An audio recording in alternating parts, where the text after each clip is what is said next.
ஒரு வழியா நீங்க இந்த விஜயநகரத்திலே மிகப்பெரிய பணக்காரரா மாறிட்டீங்க. அது மட்டும் இல்லாம எங்களுடைய அந்த கேடுகட்ட பழைய குரு இன்னைக்கு இந்த விஜயநகரத்துல மிக மோசமான ஒரு ஏழையா மாறிட்டாருல்ல. என்கிட்ட பணம் இருக்கும்போது நீங்க என் காலடியிலேயே இருந்தீங்க. இப்போ உங்க சுயரூபத்தை காட்டுறீங்களா? பாவீங்களா, படுபாவீங்களா, நீங்க நாசமா போயிடுவீங்களா? இன்னைக்கு ஒருத்தர்கிட்ட பணம் இல்லாம இருக்கலாம், ஆனா நாளைக்கு நிறைய பணம் வந்து சேரலாம். அதுக்கெல்லாம் வாய்ப்பே கிடையாது பண்டித ராமகிருஷ்ணா. நீங்க கஞ்ச பிசனாரி குருநாதரையும் மாத்தவே முடியாது.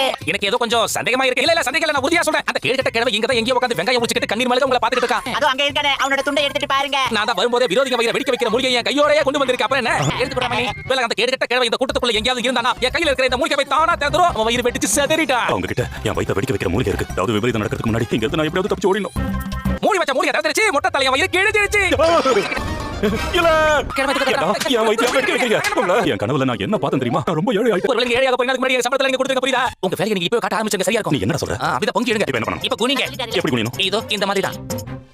ரொம்ப பணிவோட சொல்லணும். எஜமா, நான் உங்களுக்கு என்ன பணிவிட செய்யணும் எஜமா? எஜமா, நான் உங்களுக்கு என்ன பணிவிட? சொல்லுங்க சொல்லுங்க.